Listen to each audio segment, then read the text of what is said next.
아멘. 오늘부터 몇 주간 요셉 이야기를 함께 보려고 합니다. 요셉은 우리가 읽은 여러 성경의 여러 인물들 중에 가장 돋보이는 사람들 중에 하나입니다. 요셉 그러면 제일 먼저 떠오르는 것이 그 꿈 이야기가 떠오르는데요. 하나님께서 요셉에게 꿈을 주셨고 그 꿈을 이룰 수 있도록 인도해 가셨죠. 그래서 요셉 그러면 제일 먼저 떠오르는 것이 이 사람은 꿈을 이룬 사람이에요. 꿈을 꾸는 사람들은 많지만 실제로 그 꿈을 이루어서 그 꿈으로 하나님의 영광을 드러내는 사람을 만나는 것은 그렇게 쉽지 않은데 요셉이 그 꿈을 꾸고 꿈을 이루었던 대표적인 성경의 인물입니다. 뿐만 아니라 예수님을 우리가 성경을 공부할 때 배울 때 예수님을 요셉을 예수님의 모델로 흔히 배우게 돼요. 예수님의 인생과 요셉의 인생이 닮은 부분들이 많은데 그 중에 형제들에게 배반당해서 돈 받고 팔리게 되는 것, 예수님은 은 30에 가룟 유다에게 팔렸다면 요셉은 은 20개 받고 형제들에게 팔려서 배신당해서 그렇게 노예가 되죠.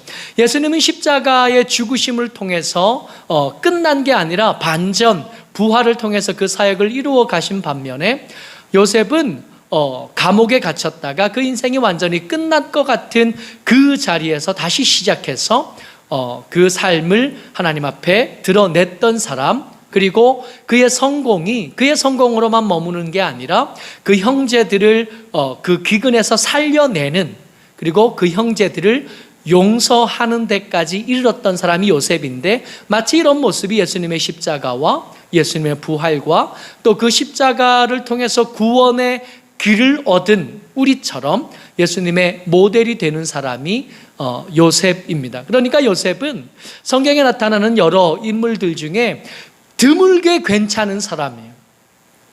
우리가 존경하는 성경의 인물들 여럿 있지만 그 중에 단연 돋보이는 사람이 요셉이고 꿈을 이룬 사람, 예수님의 모델이 되는 사람으로 우리에게 잘 익히 알려진 사람입니다. 그런데 이 요셉의 이야기가 처음 등장하고 요셉을 구체적으로 우리에게 소개해 주는 창세기 37장에 나타난 요셉의 모습은 그렇게 대단하지가 않아요.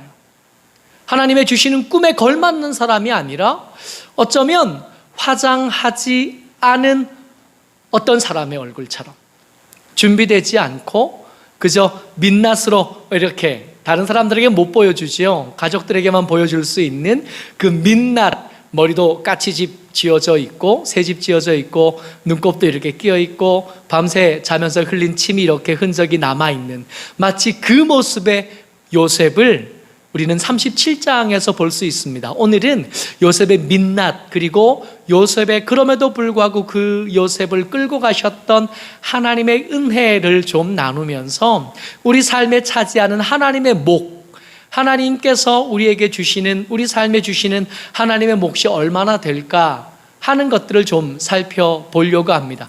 37장, 창세기 37장에 나타난 요셉의 민낯, 그 첫 번째 모습이 뭐냐 하면 채색 옷으로 잘 드러나요. 37장 3절 말씀입니다. 같이 읽지요. 시작. 요셉은 노년에 얻은 아들이므로 이스라엘이 여러 아들들보다 그를 더 사랑함으로 그를 위하여 채색 옷을 지었더니, 요셉의 아버지가 야곱이잖아요. 이 야곱이 요셉에게 채색 옷을 입혔대요. 이 채색 옷은 아마 다른 옷들보다 몇 배나 더 비싼 옷이었고 더 좋은 실, 더 공들인 실들로 잘 짜여진 옷일 겁니다. 근데 좀 이상한 게요. 여러분, 야곱은 부자예요. 야곱은 그 외삼촌 라반의 집에서 큰 때를 이루어 가지고 돌아온 사람이잖아요. 그 형 에서를 만날 때 에서에게 보낼 선물을 4때나 준비할 수 있을 만큼 큰 부자였습니다. 이 채색 옷이 비싸다고 해도, 이 채색 옷이 아무리 비싸도 그 옷 12벌쯤 준비하는 게 버거울 만큼 가난한 사람이 아니라는 거예요. 하려고만 했으면 야곱은 얼마든지 그 아들들 모두에게, 그 딸들 모두에게, 그의 아내들 모두에게 다 채색 옷을 입힐 수 있을 만큼 부자였어요. 근데 야곱이 그렇게 하지 않아요. 왜냐하면 야곱이 아는 사랑이라는 것은 모든 사람에게 공평하게 나누어지는 게 아닌 거예요. 이 야곱은 어릴 때 편애가 일상이 되는 가정에서 자라났습니다. 이 야곱의 아버지가 이삭이고 어머니가 리브가인데, 그 아버지 이삭은 누구 사랑했어요? 에서를 사랑했어요. 그 어머니 리브가는요, 야곱을 사랑했던. 그러니까 이 야곱은 어릴 때부터 편애에 익숙한 사람이에요. 그 사랑은 한 사람에게만, 그리고 여럿 중에 몇 사람에게만 집중되는 사랑이에요. 야곱에게는 아내가 4명이 있었습니다. 그 아내 4명 중에 야곱이 유독 사랑하는 아내가 있었는데, 그게 누구였다고요? 둘째 아내 라헬. 이 라헬은 야곱의 많은 사랑, 큰 사랑, 대부분의 사랑을 받았음에도 불구하고 아들을 낳지 못하다가 늙어서 낳은 아들이 요셉이었던, 이 라헬에게 쏟아지던 사랑이 라헬이 늙어서 낳은 아들 요셉에게로 집중되어진 거예요. 채석옷이 비싸서 못 사준 게 아니라 다른 아들에게 나누어질 사랑이 야곱에게는 없었어요. 그런 사랑을 야곱은 배워본 적이 없었습니다. 그래서 요셉이 입은 옷이 채색 옷이었던 거예요. 그래서 이 채색 옷은 아름다운 옷, 비싼 옷, 좋은 옷이 아니라 그 가정의 상처요, 그 가정의 흉허물일 수밖에 없는 거예요. 요셉이 어린 시절 자랄 때 그 가정에 둘러싼 분위기는 어땠냐 하면 역기능 가정의 대표적인 예가 되는 거예요. 편애, 형제들이 많은데 요셉에게만 그 아버지의 사랑이 쏟아지는 이상한 가정 가운데서 살았습니다. 요셉의 민낯이에요.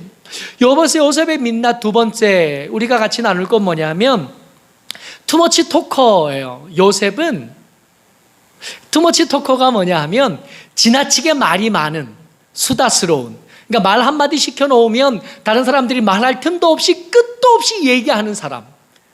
요셉이 그런 사람이었어요. 요셉은 그 형들과 함께 있을 때 유심히 형들을 살핍니다. 아버지가 날 사랑하거든요. 그 사랑을 힘입고 이상하게 자란 요셉은 그 형들이 사는 걸 이렇게 봐요. 양치는 걸 이렇게 봐요. 형들이 일하는 걸 이렇게 보다가 혹여라도 실수하고 잘못하면 쪼르르르 달려가서 아버지에게 찾아가는 거예요. 아버지 형들이요. 아버지 형들이 양 한 마리 잡아먹었어요. 어제 아버지에게 그 양 짐승이 물어서 죽였습니다 하고 말한 건 거짓말이었어요. 아버지가 양 칠 때, 아버지 양을 칠 때 형들이 몰래 동네에 가서 술 먹었어요. 그러니까 이 요셉은 그 옆에 같이 있는 사람들을 불편하게 만들어요.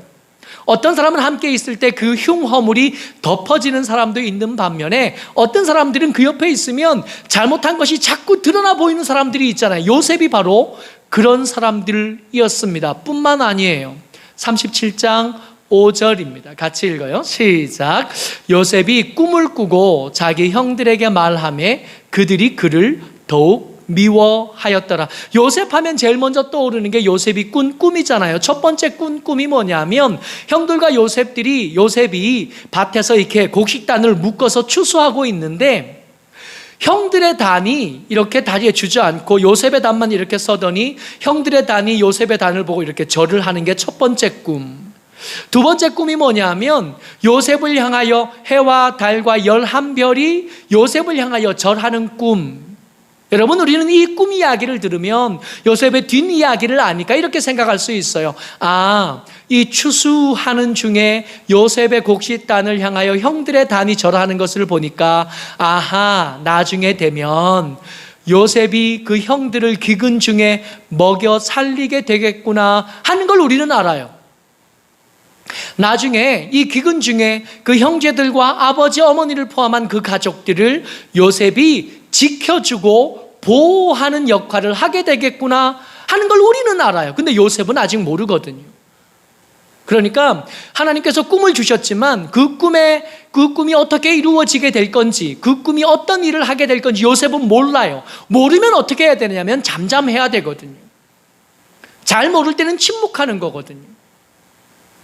아직 요셉은 그 꿈에 걸맞지 않습니다.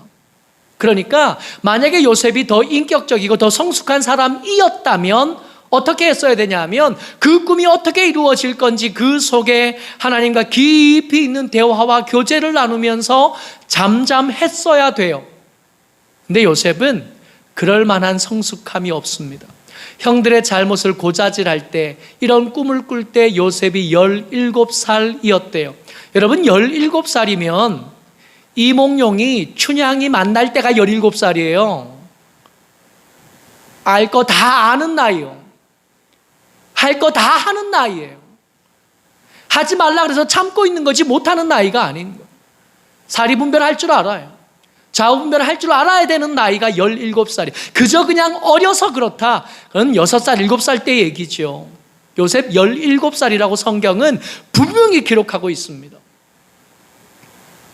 요셉의 민낯이요. 하나님께서 꿈을 주셨지만 그 꿈을 담을 지혜와 인격은 없는 사람이 요셉이었던 겁니다. 요셉의 민낯 우리가 살펴보고 있는데 그 세 번째가 뭐냐면 형제들의 분노예요. 여러분, 그 가정에 있는 이 편애로부터, 아버지의 편애로부터 시작된 형제들의 분노는 생각보다 굉장히 큽니다. 그 형들이 양치러 가요. 양치러 어디를 가냐 하면 세겜으로 갑니다. 여러분, 세겜은 이 야곱과 그의 아들 형제들에게 굉장히 중요한 장소였어요. 사실은 좋은 의미로 중요한 게 아니라 나쁜 의미로 중요했어요. 거기서 무슨 일이 있었게요? 그 형제 중에 여자 자매 디나가 세겜 족장 아들에게 강간당했던 곳이 그곳이에요. 그 형제들이 세겜 사람들을 속이고 찾아가서 약살하고 학살했던 곳이 세겜입니다. 형제들은 그 세겜 사람하고 싸워 이겼던 기억이 있어서 세겜이 꺼리낌이 없어요. 근데 야곱은 그렇지 않아요. 야곱은 세겜에 상처가 있는 곳이라 거기는 무서운 곳이고 거기는 조심해야 될 곳이에요. 형제들은 아니지만 형제들이 양치러 세겜에 갑니다. 야곱이 요셉을 못 보내요. 요셉을 못 보냈다가 시간이 지나도 별일 있다는 소식이 안 들리니까 좀 안심을 했나 봐요. 그리고 시간이 한참 지난 다음에 별일 없는 것이 확인된 다음에 야곱이 요셉을 그 형들에게 보냅니다. 야곱이 착각했던 거예요. 야곱에게, 이 요셉에게 진짜 위험한 건 세겜 사람들이 아니라 오히려 그 형들이 훨씬 더 위험했던 거죠. 요셉이 그 형들을 찾아갑니다. 요셉이 그 가까이 오기 전에 형들이 먼저 요셉을 발견해요. 37장 18절 19절 두 절 같이 읽습니다. 시작. 요셉이 그들에게 가까이 오기 전에 그들이 요셉을 멀리서 보고 죽이기를 꾀하여 서로 이르되 꿈꾸는 자가 오는도다. 제가 오늘 설교 준비를 하면서 이 본문을 가지고 설교할 때 제일 많이 설교 본문의 제목이 되는 것이 이 꿈꾸는 자가 오는도다. 처음에 이 꿈꾸는 자가 오는도다라는 설교 제목으로 시작하려고 그러다가 여러 과정을 거쳐서 제목이 바뀐 거거든요. 근데 이 꿈꾸는 자가 오는도다는 꿈을 가진 기쁘고 즐겁고 존경과 공경을 담은 말이 아니었던 거예요. 아버지의 사랑을 혼자 독차지하는 요셉이 오는 것을 보고 그동안 울분이 쌓이고 분노가 쌓여가던 형들이 폭발하면서 했던 말이 뭐냐 하면 야, 꿈꾸는 자가 온다. 원문 그대로 해석하면 꿈의 대장이 온다. 꿈만 꾸는 자들이 온다. 꿈만 꾸고 현실을 모르는 자들이 온다. 꿈은 꾸지만 우리가 저를 얼마나 미워하는지 마치 꿈속에 사는 이상한 사람이 온다. 주목하여 볼 것은 요셉을 그 형들이 동생이라고 부르지 않아요. 뭐라고 부르냐 하면 우리를 분노하게 하는 우리를 불편하게 하는 우리가 미워하는 라고 부를 뿐입니다. 한 절 더 계속 읽습니다. 37장 20절이에요. 시작. 자, 그를 죽여 한 구덩이에 던지고 우리가 말하기를 악한 짐승이 그를 잡아 먹었다 하자. 그의 꿈이 어떻게 되는지를 우리가 볼 것이니라 하는지라. 여러분, 지금 이 형들은 요셉을 죽일 생각을 하는 겁니다.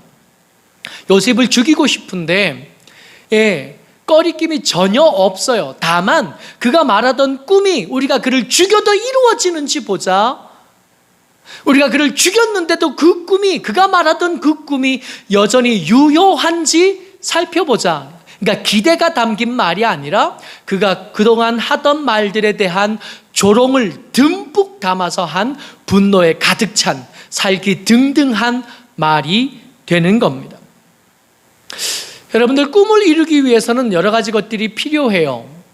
그죠? 아무렇게나 꿈이 이루어지고 아무렇게나 꿈을 이룬 사람이 되는 건 아니거든요. 제일 첫 번째, 꿈을 이루기 위해서 필요한 건 그 첫 번째가 뭐냐 하면 뭐니 해도 꿈이 있어야 돼요. 사실은 여기서 좌절하는 사람이 내가 꿈을 이룰 수 없겠구나 확신할 수밖에 없는 여러 가지 단계들이 있는데 거의 대부분이 이 1번에서 끊어지고 좌절합니다. 왜냐하면 꿈이 없거든요. 요즘 아이들이라고 한정 지을 것도 없어요. 사람들한테 물어서 꿈이 뭐예요? 하고 물으면 마땅히 이게 내 꿈입니다 라고 말할 수 있는 사람 만나기가 쉽지 않아요. 그저 사는 거죠. 여러분, 꿈을 이루기 위해서 제일 먼저 필요한 게 뭐냐 하면 꿈입니다. 특별히 요셉은 꿈이 있었죠. 누가요? 하나님께서 그에게 주신 꿈이 있었던 거예요. 만약에 우리 중에 이 말씀을 나누는 저와 여러분들 가운데 꿈이 없는 사람이 있다면 기도를 시작하실 게 하나님, 내가 꿈을 이룰 수 있게 해주십시오. 내가 재능이 있게. 아니요. 첫 번째는 뭐냐 하면 하나님, 내가 꿈이 없습니다. 하나님, 내가 뭘 위해서 살아야 되는지 아직 잘 모르겠습니다. 이것부터 시작하는 거예요. 이게 1번이에요. 꿈을 이루기 위해 첫 번째 단계가 뭐냐 하면 꿈을 가지기 시작하는 거예요. 내 꿈이 뭔지, 내 꿈이 뭐여야 하는지 하나님께서, 이제 믿음이 있는 사람이라면 하나님께서 나를 위해서 계획하신 것, 나를 염두에 두고 생각하고 계신 게 뭔지 좀 여쭤볼 필요가 있는 거예요. 이 1번을 지나면 두 번째 단계를 만나는데, 여러분, 꿈이 있다고 해서 그 꿈이 다 이루어지는 건 아니잖아요. 그 꿈을 이룰 만한 열정이 있어야 돼요. 꿈이 아무리 아름다워도, 그 꿈이 비록 하나님께서 주셨다고 해도 그 꿈에 대한 열정, 열심, 최선을 다하고 애써서 땀 흘릴 생각이 없는 사람, 땀 흘리지 않는 사람들의 꿈은 그저 그냥 꿈일 뿐이에요. 하나님이 주셔도 개꿈일 수밖에 없고 그저 자기가 꾼 꿈이어도 결국은 개꿈일 수밖에 없어요. 꿈을 누가 이룬다고요? 꿈을 소유한 사람이 꿈을 위해서 땀 흘리고 수고하고 노력할 때 꿈이 이루어져 가는 겁니다. 그런데 정말 슬프게도 이 꿈을 위해서 최선을 다하고 땀을 흘린다고 해도 꿈이 다 이루어지는 건 또 아니더라고요. 어떤 사람은 재능이 더 있어서, 어떤 사람은 능력이 더 있어서 그 꿈에 더 쉽게 다가가는 사람들이 있어요. 근데 모두가 그런 건 아닌가 봐요. 어떤 사람은 재능이 더 많아요. 어떤 사람은 재능이 더 날카로워요. 어떤 사람은 재능이 더 풍성합니다. 근데 모두가 그런 건 아닌 거죠. 이 재능의 한계를 벗어나기가 쉽지 않아요. 여러분, 꿈도 있고 열정도 있고 재능도 있는데 그렇다고 해서 모든 사람이 꿈을 이루느냐? 그렇지도 않아요. 마땅한 환경, 상황, 형편, 시대, 시절이 도와주지 않으면 아무리 재능이 있어도, 아무리 열정이 있어도, 아무리 아름다운 꿈이 있어도 꿈을 이루지 못하는 사람들을 우리는 쉽게 만나게 됩니다. 우리가 요셉의 민낯을 살폈어요. 꿈은 틀림없이 하나님께서 주신 것으로 그에게 있었습니다. 그러나 그 꿈을 담을 만한 인격이 요셉에게는 없었어요. 그 꿈을 담을 지혜가 요셉에게는 없었습니다. 그 꿈을 이룰 만한 좋은 환경과 상황, 요셉에게는 없었어요. 이 요셉은 이 37장 읽어보고 그의 민낯을 살펴 이렇게 꼽아본 다음에 요셉의 꿈이 이루어질 수 있을까 질문한다면 여러분, 대답은 한 가지밖에 안 떠올라요. 이 요셉의 꿈은 이루어질 수 없습니다. 이루어지지 않아야 공평해요. 그런데 우리가 처음 얘기를 시작할 때 말했던 것처럼 요셉은 꿈을 이루었어요. 요셉이 꿈이 이루어졌어요. 여러분, 왜요? 인격도 없고 지혜도 없고 환경도 나빴는데 도무지 왜 요셉의 꿈은 이루어졌을까요? 오늘 제가 설교의 제목 여러 가지를 고민하다가 마지막에 설교 제목으로 택한 게 뭐냐 하면 보물찾기였습니다. 도무지 꿈을 이룰 수 없는 환경, 없는 인격을 가진 요셉이 꿈을 이룬 것에는 그의 환경, 재능, 열정 이것에서 찾을 수 없겠더라고요. 비록 잘 보이진 않지만 요셉의 이루어진 꿈에는 그의 재능이 아니라, 그의 열정이 아니라, 그의 처한 상황이 아니라 하나님의 몫이 있었던 거예요. 잘 보이지는 않아요. 잘 보이지 않지만 조금만 관심을 가지고 들여다보면 이들의 환경과 전혀 상관없는 하나님의 은혜가, 하나님의 보이지 않는 손이 그 일 가운데, 그 가정 가운데, 그 분노하고 편애하는 가정 가운데 분명하게 나타났던 것들을 살펴볼 수 있습니다. 37장 3절이요. 우리 아까 읽었던 말씀인데 한 번 더 같이 읽어요. 시작. 요셉은 노년에 얻은 아들이므로 이스라엘이 여러 아들들보다 그를 더 사랑함으로 그를 위하여 채색옷을 지었더니, 여러분 37장에 야곱의 이름이 몇 번 나옵니다. 근데 유독 37장 3절에서만 야곱을 야곱이라고 부르지 않고 뭐라고 부르냐면 이 사람은 이스라엘이야 하고 불러요. 원래 야곱은 태어날 때 얻은 이름이 야곱인데 이 야곱의 이름이 뭐냐면 발꿈치를 잡은 자, 형의 인생에 방해가 되는 사람, 다른 사람의 인생에 함정이 되는 사람 야곱이었어요. 그런 야곱을 하나님께서 이 라반의 집에서 돌아올 때 약복강 건너기 전에 앞에 사람들 다, 아들들 그 가진 재산들 다 보내고 하나님과 씨름하면서 그 씨름하고 이겼던 야곱에게 하나님께서 새로운 이름을 주시는데 그게 이스라엘입니다. 하나님과 겨루어 이겼다라는 뜻이에요. 앞으로 야곱의 후손들을 뭐라고 부를 거냐 하면 이스라엘, 그 나라 이름, 그 족속의 이름, 그 민족의 이름으로 부를 거예요. 이스라엘이. 형의 장애물이고 사람들의 함정이었던 야곱이 하나님의 은혜를 얻는 사람 이스라엘로 바뀌어요. 그래서 이 창세기에서 야곱을 야곱이라고 부르지 않고 이스라엘이라고 부를 때 뭔가 의미심장한 일들이 벌어지는 경우가 많아요. 이 편애가 가득한 엮이는 가정 이야기를 하나님께서 하시면서 의도적으로 뭐라고 말씀하시냐면 야곱을 야곱이라고 부르지 않고 이스라엘이라고 부르신다고요. 하나님께서 이 가정에 개입하시겠다.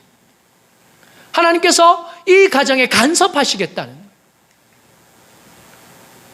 15절로 가면 이 요셉이 형들 만나러 세겜으로 갔다 그랬잖아요. 이 형들을 만나러 가기 전에 출발했던 것이 헤브론인데 헤브론에서 이 세겜까지가 북쪽으로 한 80km 가야 돼요. 굉장히 먼 길이죠. 그 80km 갔는데 거기에 형들이 없어요. 아무리 찾아봐도 없어요. 아무리 찾아봐도 없어서 거기를 막 방황하고 형들 찾아 그 세겜 땅을 돌아다니고 있었는데 그때 어떤 사람을 만나는 거예요. 이름도 나오지 않는 그 어떤 사람이 이 요셉에게 먼저 말을 걸어요. 사실은 야곱에게 이런 말을 들었을 것 같아요. 그 세겜 가면 조심해야 돼. 그 세겜 가면 우리 가족들을 향하여 원한을 품은 사람들이 많으니까 거기 가서는 아무 사람하고 만나면 안 되고 아무 사람하고 이야기하는 건 위험할 수 있어. 그랬을 텐데 요셉이 형들 찾아 세겜에서 방황하고 있을 때 어떤 사람이 말을 겁니다. 15절 같이 읽어요. 시작.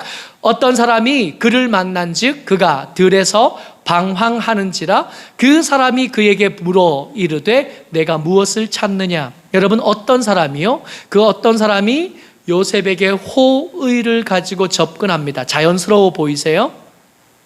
어떤 사람이 요셉에게 호의를 가지고 접근해서 물어봐요. 너 여기서 뭐 하냐? 그랬더니 요셉이 말하죠. 형들 찾아왔습니다. 형들이 누구냐?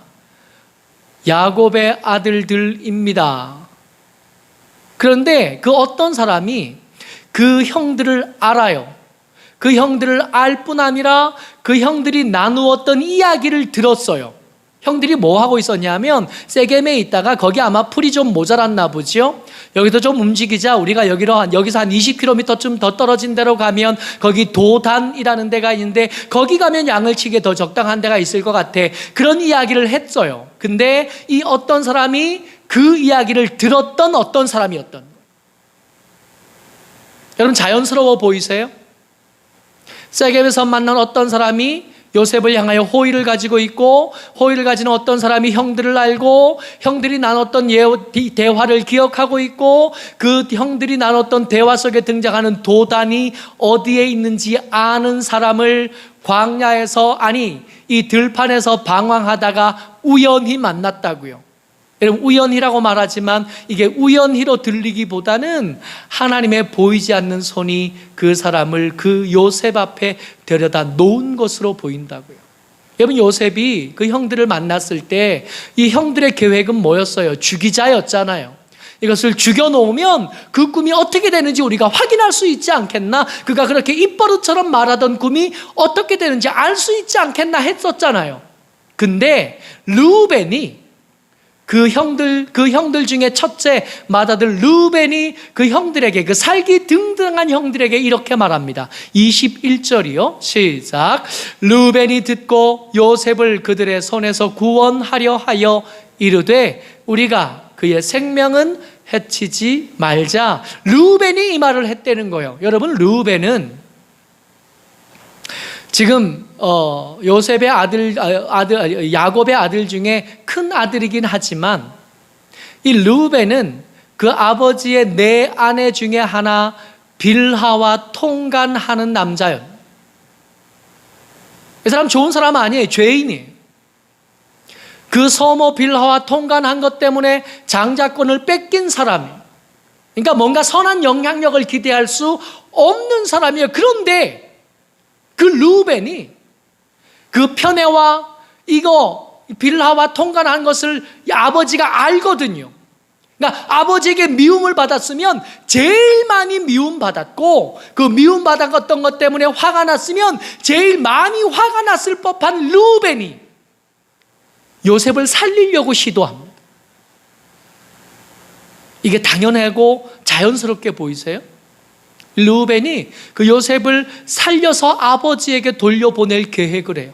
야, 죽이지 말고 이게 죽여서 뭐 하겠나? 그냥 저기 물 없는 구덩이에 던져놓으면 그게 좋겠다. 좀 더 기다려보자.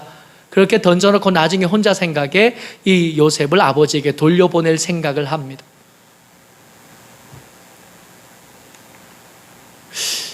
그러고 있는 중에 이 형제들이 이 울부짖는 요셉을 구덩이에 던져놓고 있는 그 중에 그 옆으로 미디안 상인들, 무역상들, 이스마엘 사람들이 이렇게 지나가요. 유다가 그 상인들을 이렇게 보고 새로운 아이디어를 이렇게 내어놔요. 37장 26절입니다. 같이 읽어요. 시작. 유다가 자기 형제에게 이르되 우리가 우리 동생을 죽이고 그의 피를 덮어둔들 무엇이 유익할까? 정말 재미있는 것이요. 이 37장에서 형제들이 이 요셉을 부를 때 한 번도 동생이라고 안 해요. 그라고 부르거든요. 근데 여기서만 이 유다가 유일하게 이 요셉을 향하여 유일하게 우리의 동생이라고 불러요. 근데 동생을 좋아해서 갑자기 죄 짓다가 번뜩 정신을 차려서 그런 게 아니라 그냥 죽어봐야 무슨 소용이 있겠나. 옆에 상인들이 마침 지나가니까 상인들에게 팔면 돈이 생기지 않겠나. 돈이. 여러분 예수님은 은 30개에 팔리고 요셉은 은 20개에 팔리는데 여러분 은 20개 30개가 작은 돈이 아니라 그랬잖아요. 예수님 팔았던 은 30개로 뭐 했어요? 수도권에 땅 사서 공동묘지 만들었다는 거 아니에요. 은 20개가 작은 돈이 아니거든. 죽이는 것보다 뭐가 더 좋겠어요? 유다 생각에? 은 20개가 얼마나 큰 돈인데 그 돈 받는 게 낫지. 그러니까 이 유다가 좋은 사람이라서가 아니라 돈 생각이 난 거예요. 이런 사람들 여러분들 주위에 계시면 진짜 조심하셔야 돼요. 돈 얘기 나오면 사랑도 관계도 이것들 다 무시하는 사람들 진짜 조심하셔야 돼요. 이 사람 무서운 사람이에요. 돈을 위해서라면 무엇이든지 다 할 수 있는 사람. 유다는 그런 사람이었습니다.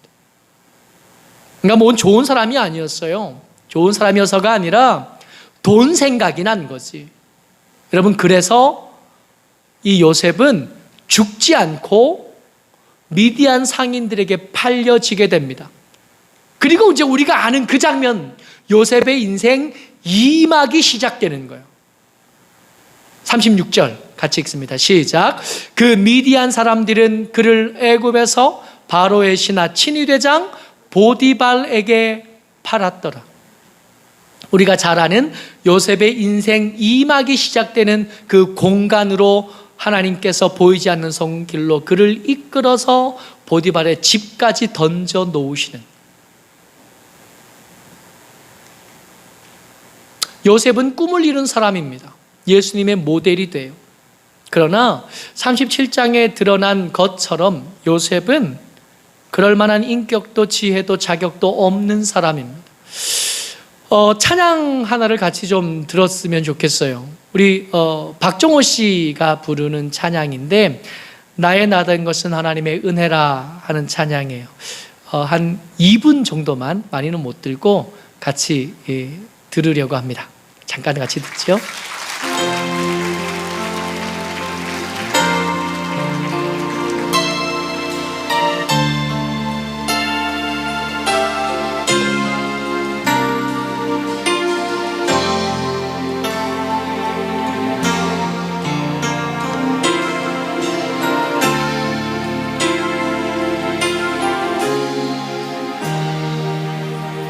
나를 지으신 이가 하나님, 나를 부르신 이가 하나님, 나를 보내신 이도 하나님, 나의 나 된 것은 다 하나님 은혜라. 나의 달려갈 길 다가도록 나의 마지막 호흡 다하도록 나로 그 십자가 품게 하시니 나의 나 된 것은 다 하나님 은혜라. 알리야 없는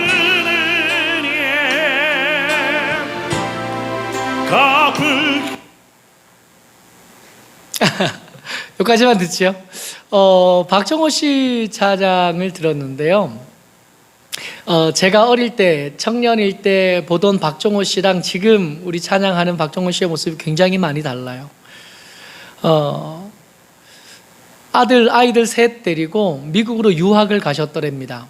38세 되던 해에 갑자기 쓰러져서 뇌졸중을 앓으셨는데, 그 뇌졸중을 앓고 나서 문득 알겠더래요. 나의 나 된 것은 다 하나님의 은혜라. 그리고 시를 썼고 그 시에 가사를 붙인 찬양이 방금 듣다가 말았던, 나중에 한번 찾아보고 들으세요. 나의 나 된 것은 다 하나님의 은혜라 하는 찬양이에요. 근데 이분이 이 찬양 하고 난 다음에, 만들고 난 다음에, 시간이 좀 더 지난 다음에 어느 날 건강검진을 했는데, 건강검진을 하고 보니까 간경화더래요. 근데 간경화가 뭐 1기, 2기, 3기, 4기 뭐 이런다는데, 그런 거 없이 살아있는 간이 정말 요만큼밖에 남지 않은, 근데 그 남아있는 살아있는 간 세포 안에 암이 가득한, 그래서 죽을 수밖에 없는 방법을 하나 제시했는데 그게 간 이식이었대요. 근데 문제가, 박정호 씨가 지금 이 모습이 아니라 그랬잖아요. 우리가 아는 박정호 씨 모습은 뚱뚱하시거든요. 서울대학교 성악과 조수미 씨하고 동창이에요. 조수미 씨가 1등 아니었어요. 이 사람이 1등이에요. 네. 그 뚱뚱한 사람인데, 여러분, 간의 크기가 몸무게하고 비례한답니다. 그래서 간이 몸무게의 1% 이상 돼야 된다고 그래요. 네, 박정호 씨가 뚱뚱하니까 간이 커서 한 사람의 분의 간으로는 이게 이식이 안 됐대요. 2사람 분의 간이 필요한 거예요. 그래서 수술이 시작됐는데 그 수술실에 들어온 게 그 첫째와 막내가 아버지에게 간이식을 하기 위해서 그 수술실에 들어왔대요. 근데 수술이 시작될 때 막내가 그렇게 기도했답니다. 하나님, 한 명, 나 하나로 이 수술이 끝나게 해주세요 하고 기도했었대요. 2명분이 필요하다니까. 근데 이 수술이 끝난 다음에 박정호 씨가 깨서 의사한테 물어봤더니 이 막내의 간이 크고 건강했대요. 그래서 이 막내 간만 떼가지고도 아버지한테 주기에 충분했답니다. 그리고 이 박정호 씨가 예전에 찬양하고 작사했던 이 찬양을 진짜로 부를 수 있게 됐대요. 아, 내가 사는데 내가 사는 게 아니라 하나님의 은혜로 내가 사는 거구나.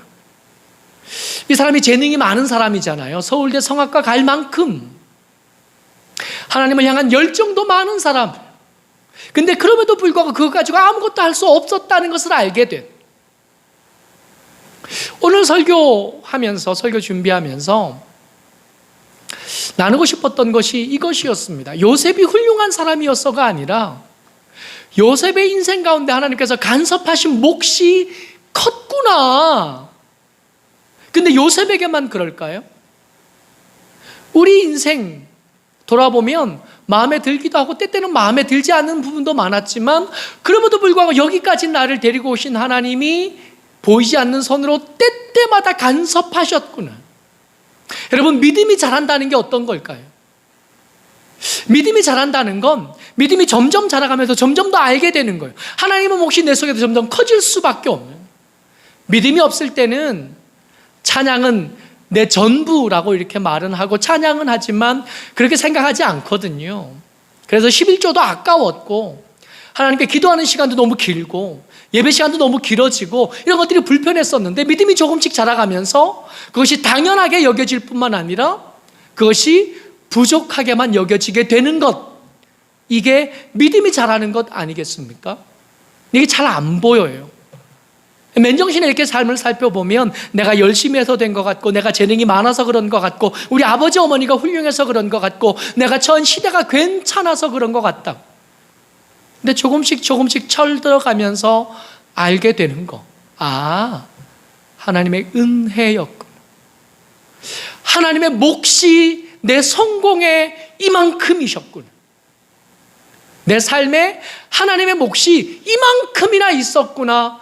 점점 더 알게 되어지는 것, 그것이 단단해지고 그것이 커지는 것, 이것이 믿음이 자라가는 것 아니겠나 생각합니다.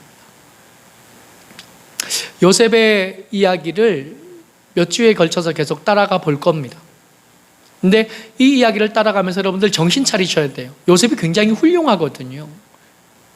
근데 그 훌륭함에 눈 멀고 나면 뭐가 안 보이느냐 하면 하나님의 은혜가 작아 보이게 돼요.